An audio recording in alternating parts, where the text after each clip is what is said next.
Cool. Welcome to the Mike James Rock Show. Real pleasure. Introduce yourself, just for those people who don't know who you are.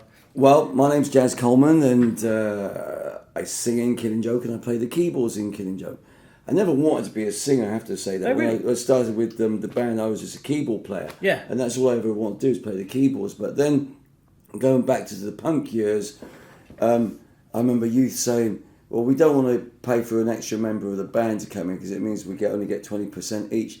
So you all have to do vocals. That's what he said. Of course, and a career was born, you know. So What a career as well. It's like 15th album's just come out. That's good. Yeah, Did you ever think you'd get to 15 albums? Or our 38th year as a band. Blimey. It's a long time, isn't it, when you think of it like this? My partner's not even 38. I'll bump you on that one. That's cool. And the band has outlasted most of our marriages. So, it's Killing Joke is my university. Okay. Because like the other guys, I left school at 14 with no O levels or A levels, nothing, and so as soon as I got in the band, when we started the band, we would always pass books around, and the principle of self-educating was there right from the beginning. I didn't even give it a second thought because I'm from a family of academia, although I'm not really an academic myself. Okay. I'm from this kind of background, and I was basically very lucky to meet up with three other guys that I've got so much in common with, that were my friends, that shared the same kind of views, really, the same revolutionary views on music, like no guitar solos, for example, as punk, and we were asking ourselves questions in 1978, like, what is an English rhythm? Which I don't suppose anybody's ever addressed, really. No. I would say maybe a marching band. It's because the church has really destroyed our sense of rhythm. As a nation. As a nation. Yeah. And if you think about most of the modern day nations, they have a direct link to the folk tunes of the nation. Well, we don't in this country. If you ask somebody to sing the songs of their forefathers, Wales excluded, genuinely speaking, they'll sing a Manchester United song or something, so we don't have a connection to our ancestral spirit. I get you, And I guess we wanted to address this when we were teenagers, which is to say, we wanted to connect to our ancestral spirit, but there were no predecessors. In one sense, to address what a warlike English rhythm would sound like. These are all hypothetical notions, and then of course, just having a simple notion like, to whom are we addressing our prayers? I mean, just looking at, the society that we're brought up into, and our Judeo-Christian moralities that we have, and our notion of the human spirit, and the orthodox interpreters of the human spirit, i.e. the churches, and or monotheism with Judaism and Islam, and then looking at these gods and how they evolved, basically.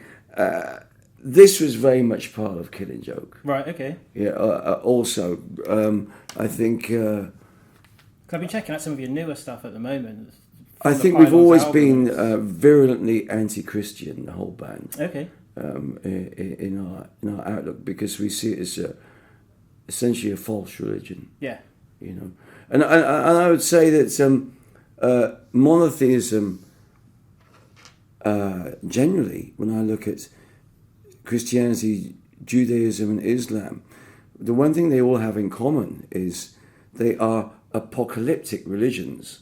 Now, if you consider for one moment that the quantum physicists, they say that we are all participants in creating our own reality, which is to say, if we have millions of people visualizing an apocalypse, and this is what we're all aspiring to, it will probably happen. Yeah. And that's one of the basic reasons why these ugly religions have to go like this. At the same time, I'm not advocating deism. I think what we need is to have a notion of reverence and reciprocal maintenance with our planet Earth, and therefore Lovelock's Gaia or a feminine archetype would be more appropriate at this time, I think, and we probably will get there for the benefit of man's psychological health. Yeah, there needs to be changes, doesn't there? Well, sure there does. Just going forwards, it's like where the planet. Where do you see those changes going though? Well, are we going to become a religionless society, or do we need we're something to moving believe into a post-capitalistic phase because we need a new planet and a half to rape. There's nothing less to... all the resources on the planet have all been quantified, and of course, unless we do something sharp, we're heading towards a resource war. Already, that's probably what started now. You know, when you look at when you look at the fact that we're dependent on oil as a power source. Yeah. You know, which is another issue altogether, because in our career in 1995, we recorded the Pandemonium album in New Zealand, and New Zealand's famous for a number of things. People who do invent some very effective free energy devices normally get ferried off down there. Okay. Sent down there to grow old and die, you know, because there's such a thing called vested interests, of course, in our world. We can see this. Everything is oil dependent. To eat our bananas, our food, there's petrodollars everywhere. And of course, these vested interests. The same people that run the central banks have majority shares in the petroleum companies and the military-industrial complex and so forth, you see. And the thing is, this notion, because we're heading towards a framework of, some people call it a unipolar world or a unicentric world. And here's the thing, there's lots of different arguments on how that will be. You know, there's a Western notion that it'll be run by Western central bankers, this unicentric one world order. Mm-hmm.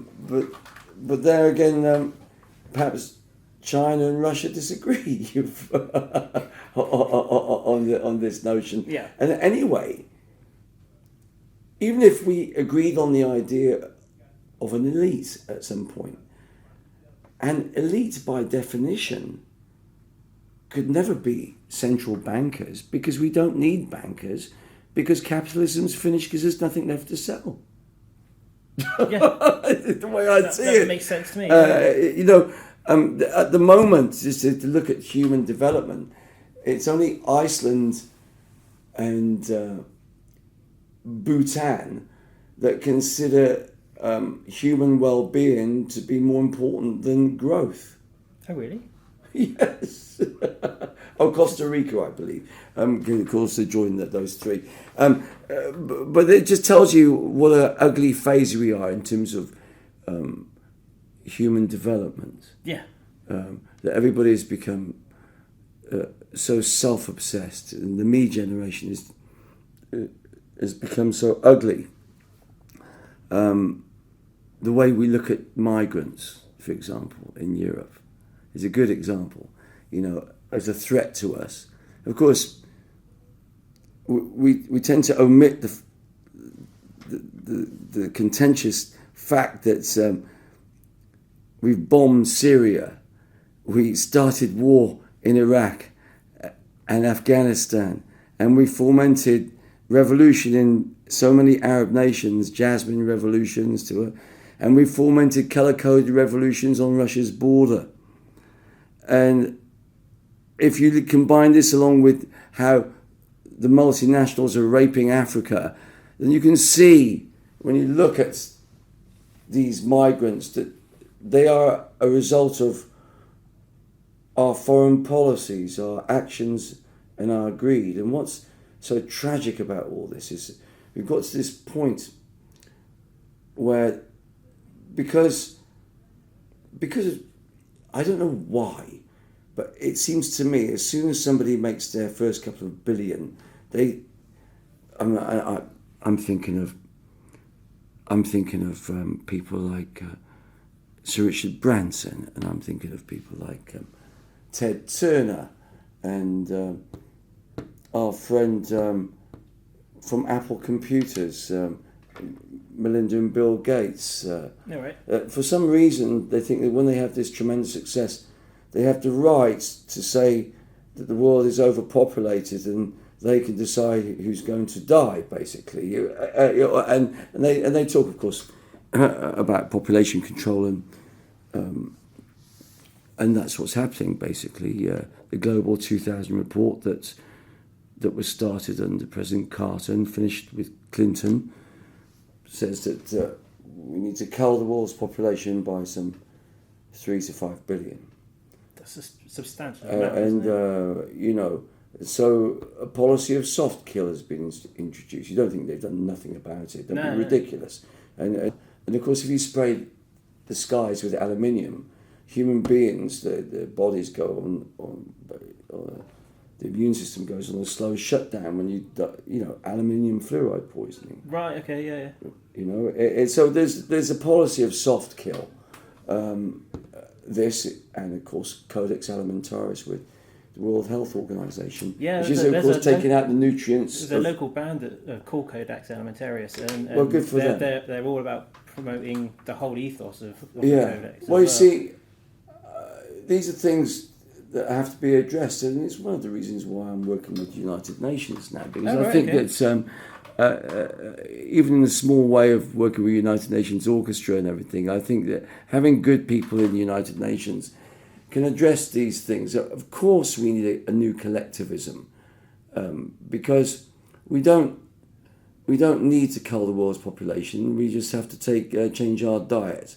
At the moment, we're in a disastrous situation where 1/300th of the planet is used for our total food resource. Oh wow! 1/300th, and the bioorganisms that make up all life are being systematically depleted, and it's not being helped by companies such like Monsanto, of course, are really behind this. Right. Okay.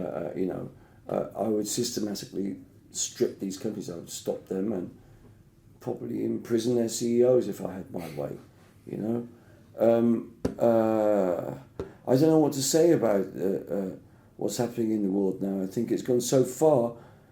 Where to begin and where to end with this, and of course it's all a little bit overwhelming, which is why you see this zombified look on people's faces when you walk down the high street, and a good night out is watching people sit in a room silent, looking at their bloody iPhones. We all do this it. Is what no, we don't all do it. No. I do not do it. And I like talking to people. I force my management company and other people to pick up the phone and ring me and talk to me. I do not take emails. Oh, right. Yeah. And I don't use computers for anything. Wow. And otherwise there won't be any progress. I force people to do this. Because I believe in human interaction. Yeah. So, you can see I'm firmly stuck in the last century. But that equates to the new album. I've been checking it out, listening to it, and like your new music video and whatnot. It's still very apocalyptic in the whole feel of it. Is this something that, obviously you've just talked about everything from the last 10 years and whatnot? So is that what you've used as your basis for the new album? Well, you have to take into consideration when we started our career in Killing Joke, we were in the middle of the Cold War, and what's happening now is that we're in the middle of a Cold War. The new Cold War. Yeah. And so there is a kind of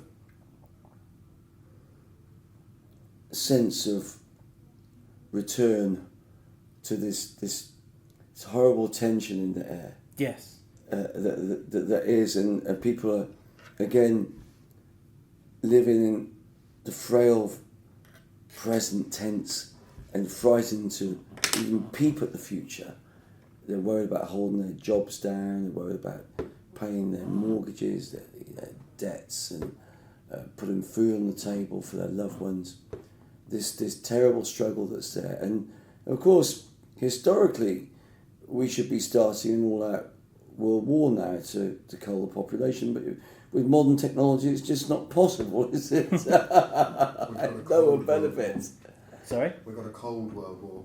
Well, that's right, and that's where full spectrum dominance, which is kind of Pylon as a metaphor for, of using the weather as a force multiplier, the chemical and electrical control of humans, and mass media being run by 4 entities, if you like. Yeah.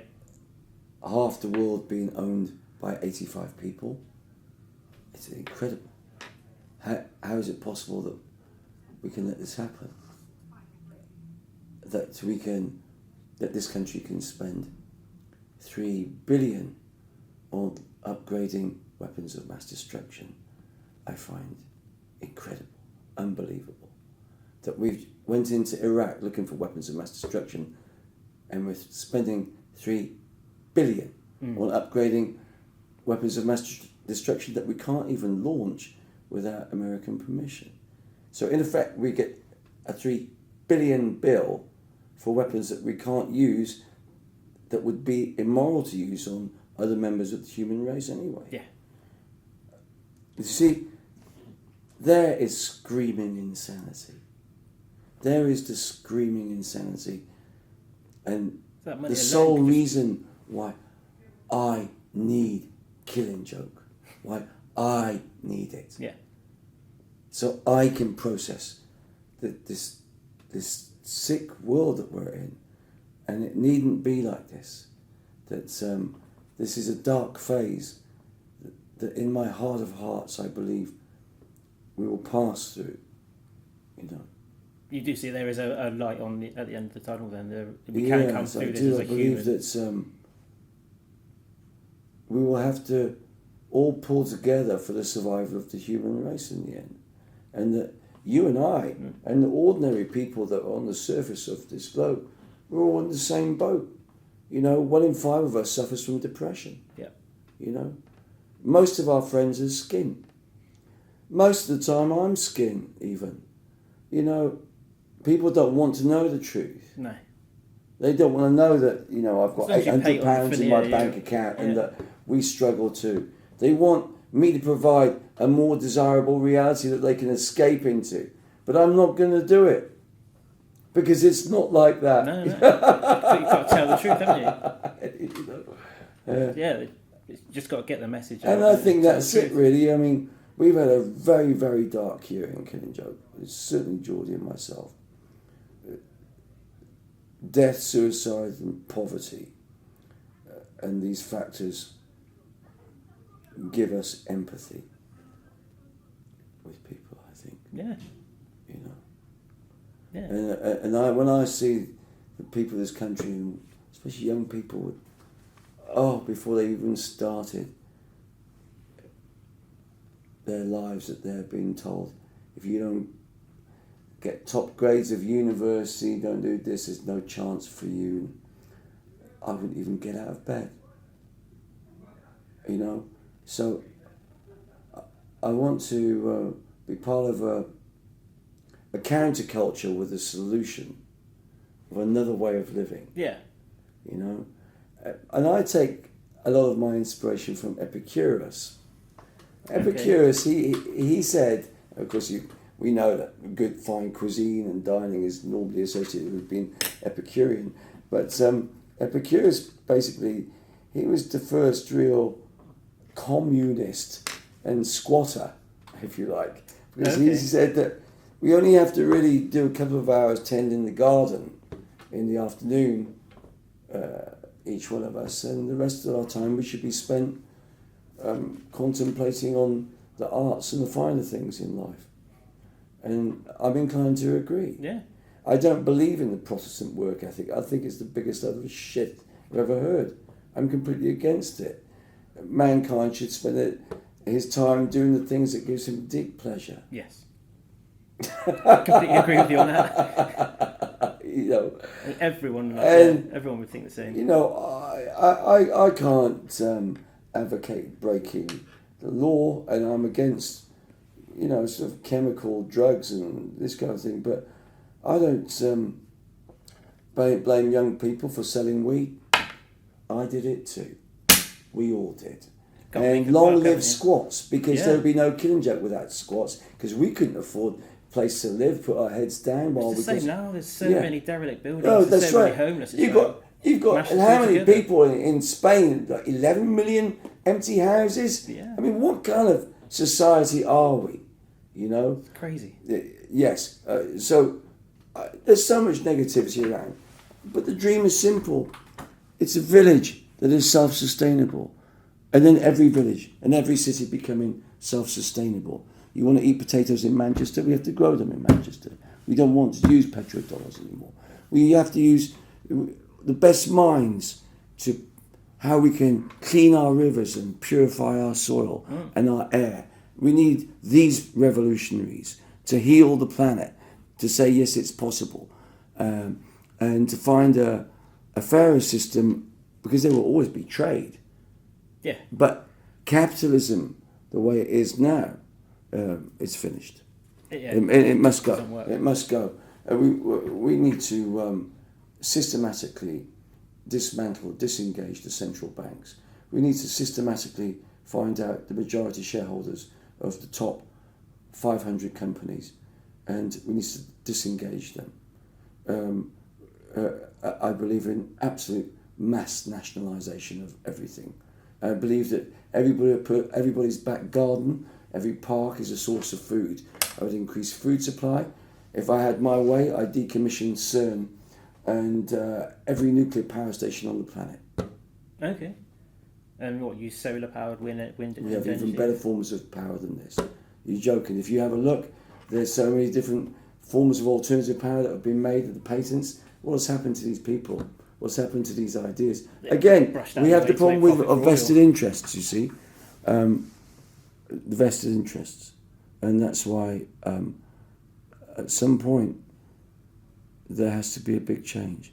Again, we must disengage these. When you look at the Federal Reserve Act of 1913, of course you're aware of it. And you have these people that are the beneficiaries of the people who signed the act, the descendants of the Schiffs and the Morgans and the Rockefellers and the Rothschilds that are printing the money and benefiting from the money. These families, although there's some wonderful individuals in these families, and even one member of my band works for perhaps one of these great big families, flies in his private jet even. Nice. These entities must be disengaged. Awesome. In the most effective way. I can completely see your point of view on everything you've spoken about tonight. It's been an experience chatting to you, man. It really has. It's good to debate. I mean, yes, I am in a band, but I'm a concerned citizen. But yeah, this has been completely different to any other interview I've done. I've done like 300 interviews this year.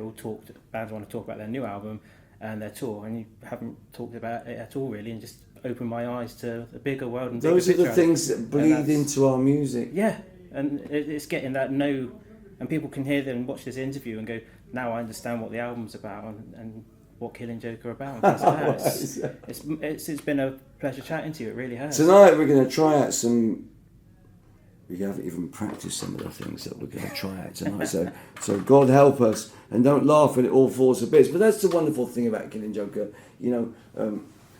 When it locks in, it's just such a beast. And sometimes it's a painful process getting there, and we're going to try some different things out in the set. At the moment, some songs that we've never. I'm not talking about new songs. I'm talking about old songs we've never done live. Oh, okay. Yeah. Wow. So it's interesting, but we'll see how far I'm a bit croaky, but I'll steam my voice in.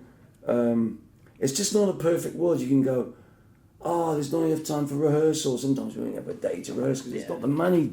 It's not the money to rehearse and put everyone up. It's just not a perfect world, so you have to mobilise everybody and you have to make the best you can with what you have, That's the punk rock ethos, isn't it? We're quite get good on at with this. it. Yeah, make do with what you got. It's not a perfect world, Yeah. you know. Right, So we have to try to do this. But what's encouraging to me is in 2006, I thought to myself, well, life will probably become easier for me to exist if I get rid of banks for myself, and if I get rid of rent and any kind of mortgage. All these things have to go. Right. And that's what I did. So since 2006, I've been living out of a bag, basically. Right, okay. And taking the rough with the smooth. And as things stand, these are my only trousers that I have. So I don't have many possessions as a person. But what I do have is mobility. Yes. And to be able to just go somewhere and just leave and up sticks and wander, because I'm a restless person and I can't stay in one place. I've got a paradise in the Pacific. I've got my farm and my own beach and my own jungle even. But I can't be there. I have to be here. Yeah. Here where everything's shit and people's lives are shit. That means nothing to me. This means everything. To share this with these guys that I've known since I was a teenager. That in itself is such a great gift. Yeah, it's quite special, especially like you're saying, like 38 years you've been Yeah, together? and although I've been influenced by Beethoven and Tchaikovsky and great philosophers, no one's had a greater effect or influence on me than my three colleagues as people. That's cool. Nobody. And I find myself in one of the world's most influential bands with my best friends. Now, I'm not rich not a as lot a of people person, that can do that. but that's something. Yeah. That's something. It's a brotherhood, isn't it? It is a brotherhood. And I guess if there's any aspiration, it's that we know the best music lies ahead of us. And as human beings, one by one as we die, we shall bury each other until there's one man left standing. This is a band. You know, not bitter and nasty at each other in our later years over some money or issue or financial issue or like this. Overcoming these things, these personal differences, are the most important things in my life. Overcoming the 20 years silence between Big Paul and myself, overcoming this and becoming the best of friends again, and transcending this. These are the best things. These are the things that give us meaning, that give life meaning for me. Awesome, man. That's cool. Like I said, it's been a pleasure catching up with you, man. Thank you very much. That was awesome. So kind of you. Yeah, that was cool.